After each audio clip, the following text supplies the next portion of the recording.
Olá, pessoal. Bom, agora eu não estou aqui como coordenador do curso, mas como professor de História. E como a gente tem muita coisa para falar para vocês, eu pediria que vocês pegassem a prova, aqueles que estão com o caderno aí em mãos, por favor. Eu estou aqui com a prova, o caderno azul, e de uma maneira geral a prova mesclou bem textos que exigiam do aluno simples interpretação, e a resposta muitas vezes estava implícita. Aquela, por exemplo, do café, que o Sidney, inclusive, já fez a observação, associando o café com o mundo islâmico. A igreja, inclusive, durante boa parte, demonizou, gente, o café exatamente pela origem árabe-muçulmana do mesmo. Até que um papa tomou, gostou e falou, não, a bebida é de origem cristã, então está liberado o café, mas originalmente, né, em sendo do mundo islâmico, críticas.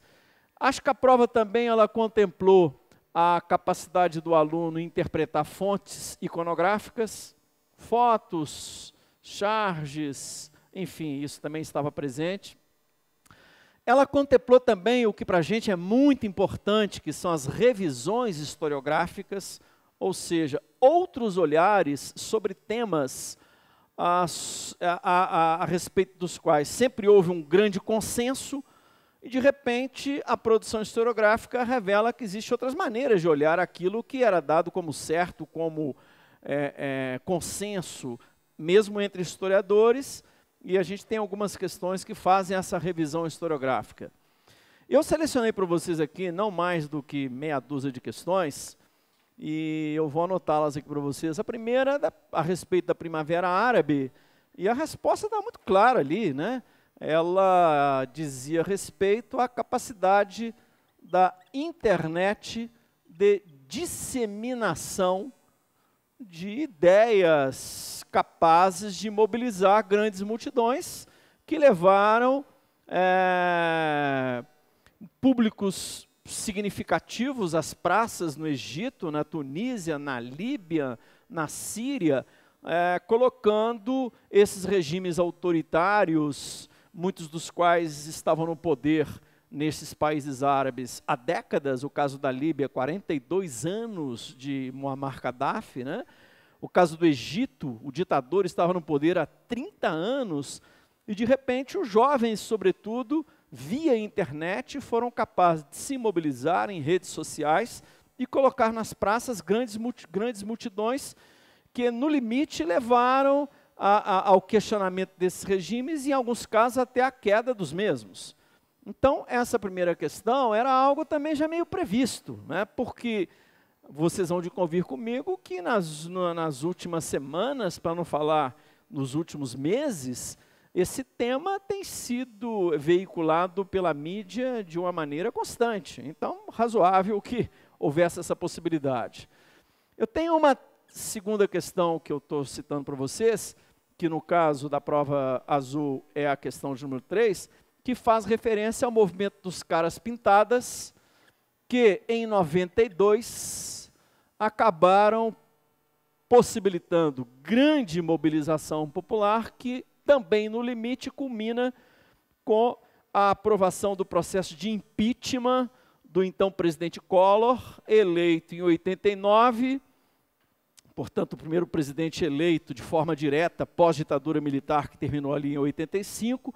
Grande frustração, porque a última vez que o país tinha votado tinha sido em 1960, quando elegeu mal um tal de Jânio Quadros, né? E quando vota 29 anos depois, 60, 89, elege o Collor, e ele vai ser acusado, denúncias de corrupção feitas pelo próprio irmão, diga-se de passagem, e ele tenta mobilizar a opinião pública a seu favor, mas o tiro sai pela culatra, os jovens vão para as ruas, com as caras pintadas, nas principais cidades do país, gritando fora Collor, fora Collor.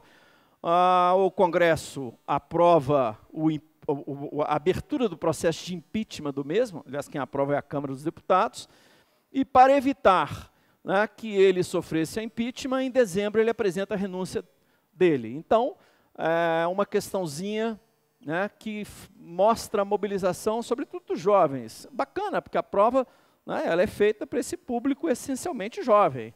Então, uma questão que, né, a fazer referência a esse movimento dos caras pintadas. A questão 16, que também eu relacionei, que fala sobre a precarização do trabalho no mundo de hoje, num contexto de globalização e de ordem neoliberal. Porque falando em ordem neoliberal, gente, é diminuir o custo de produção. Como é que eu diminuo o custo de produção? Precariza as relações de trabalho. Conquistas históricas dos trabalhadores vêm sendo derrubadas, vêm sendo dilapidadas, o trabalho vem sendo precarizado, tem se tornado cada vez mais flexível, inclusive via terceirização, sempre no intuito de diminuir custos de produção e, consequentemente, numa economia cada vez mais globalizada também, possibilitar um grau maior de competitividade e de inserção no mercado global. Bom, eu tenho a questão 17, que me remete para o coronelismo, que foi um fenômeno recorrente na Primeira República. Quando eu falo Primeira República, de 1889, a proclamação, até o movimento de 1930, que se autodenominou Revolução de 30.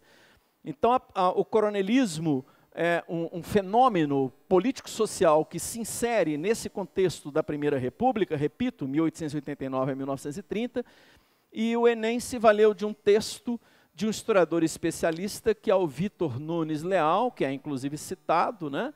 E nesse texto, tudo indica que o fenômeno, em grande parte, é resultado de uma estrutura social que, no nosso país, sempre foi marcada pela concentração de terras, pela concentração fundiária, o que possibilita o poder local dos grandes coronéis que agem à margem do Estado, tendo lá os seus currais eleitorais e, portanto, perpetuando as oligarquias agrárias no poder durante a República Velha ou Primeira República. Listei também a questão de número 19, que nos remetia para a Constituição de 1824, e o mote dessa Constituição, gente, é o sufrágio censitário. Ou seja, o cara, para votar, tem que ter renda. Por exemplo, pobre está excluído. Óbvio, se o sujeito não tem renda. É como se hoje você fosse votar e para exercer esse direito, você tivesse que apresentar sua declaração de imposto de renda, provando que você ganha X, você tem uma renda X por ano e, portanto, você tem o direito de votar. Você vai dizer, Ademar, então, com a Constituição de 24, no contexto da organização do Estado brasileiro, o mote aqui é a exclusão popular. É lógico, gente. Você vai querer organizar o país à imagem e semelhança dos interesses das elites agrário-escravocratas. Lembre-se, a independência do Brasil é de 22, né? E dos 4 milhões de habitantes que nós tínhamos nessa época, 2 milhões eram escravos. Né? Dos 2 milhões que sobravam, você tirava 700 mil negros libertos, você tirava uns 600 mil índios, ou seja, a Constituição, ela vai possibilitar o controle político dos grandes proprietários, dos grandes comerciantes, enfim, de quem tem grana. Né? Então, uma independência à imagem e semelhança dos interesses das elites, sobretudo agrários escravocratas da época. E, por fim, a questão de número 20, que trata de um tema espinhoso, né, que é a questão da tortura, muito comum nos regimes autoritários, vide Brasil da ditadura militar de 64 a 85, principalmente no período dos chamados anos de chumbo, que se estende de 68 com AI-5 até ali 73, em que o pau comeu mesmo. A tortura foi uma prática recorrente no Brasil, culminando com o assassinato de presos políticos, com o desaparecimento de muitos deles que ainda hoje, mais de 20 anos pós-término da ditadura militar, ainda não apareceram. E a questão explorava a contradição entre a lei, né? O Brasil é signatário, né, gente, de organizações internacionais que condenam a tortura, então bacana, pô, o Brasil concorda com a condenação da tortura. Sim, mas na prática o buraco é mais embaixo. Então você tem no Brasil uma dicotomia, uma contradição entre o que está na lei e o que efetivamente é exercitado no cotidiano, na prática, em que a tortura ainda hoje nas delegacias de muitas polícias no Brasil, ela corre solta. Embora, né, repito, sejamos signatários de textos internacionais que condenam a prática da tortura. Bom, eu podia selecionar aí para vocês aí mais uma parte de questões, mas evidentemente a gente não tem tempo. Eu queria aproveitar essa oportunidade que a gente está tendo aqui para convidar alguns de vocês, né, não são todos, né, para um preparatório para o etapa 2 da UFMG, cujas provas da segunda etapa, vocês sabem, provas abertas, discursivas, vão se realizar na primeira semana de janeiro. E nós estamos aqui a partir de novembro, né, logo na primeira semana de novembro, estendendo o curso até o dia 29 de dezembro, que é uma quinta-feira. Então, dia 30, sexta-feira, você vai se preparar para curtir o seu Réveillon, e na virada, segunda, terça-feira, já começam as provas da segunda etapa da UFMG. E nós estamos organizando aqui um curso por áreas, né, humanas, exatas e biomédicas, com um máximo de 15 alunos em cada uma das áreas, porque agora vocês vão ter que desempenhar, né, gente? Tem que escrever e tem que ter um professor para ouvir, para corrigir, para chamar atenção, né, para dar uma contribuição nisso ou naquilo. E a gente pretende trabalhar aí com as 12 últimas provas abertas da UFMG nas várias áreas. A gente está calculando aí uma média de 6 aulas por disciplina de cada uma das áreas. Assim, a turma das biomédicas, por exemplo, teria 6 aulas de biologia, 6 de química e as 6 de português, que em alguns casos, né, em alguns cursos estão presentes. Na turma das exatas, 6 de matemática, 6 de física, 6 de química e 6 de português. E assim sucessivamente, né, nas humanas, com a história, com a geografia, etc. Eu acho que é um número bacana. A gente vai trabalhar aqui com um semicírculo. Vocês conhecem já a equipe de professores, né, tanto que o pessoal hoje fez uma análise, um balanço das provas, tudo muito rápido, que a gente dispõe só de 10 ou 12 minutos para falar sobre um universo muito grande de questões. Mas eu acho que se conseguiu dar a vocês uma ideia do perfil da prova do Enem. E agora é começar aqueles que têm uma segunda etapa aí pela frente, não são todas as universidades, algumas estão utilizando só o Enem, né, como etapa única, mas muitas estão utilizando o Enem apenas como uma primeira etapa. E a gente tem que começar o estudo rápido, porque quando o resultado do Enem for divulgado, isso vai ser feito no final de dezembro, princípio de janeiro, já não haverá mais tempo uma preparação efetiva para a segunda etapa. E, portanto, eu estou convidando alguns de vocês, né, os interessados, são apenas, repito, 15 alunos por área, não pode passar disso. E os interessados, quiserem saber mais detalhes, por favor, entre em contato com esse e-mail aqui, que é o meu e-mail, ademar.marques.historia@gmail.com, e a gente troca algumas ideias, dá algumas informações sobre preço, dia certo do início do curso, horário, a grade de horário, essas coisas todas. No mais, para vocês que nos acompanharam, tiveram essa boa vontade, né?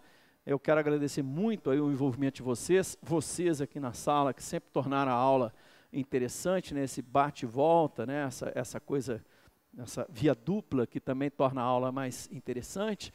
E eu tenho certeza, estou muito tranquilo como coordenador do curso, de que vocês vão ter um desempenho muito legal na prova do Enem, fiquem tranquilos. E aqueles que forem fazer a segunda etapa, idem, tá? No mais, muito obrigado pela atenção, um abraço a todos, até mais. Tchau, tchau.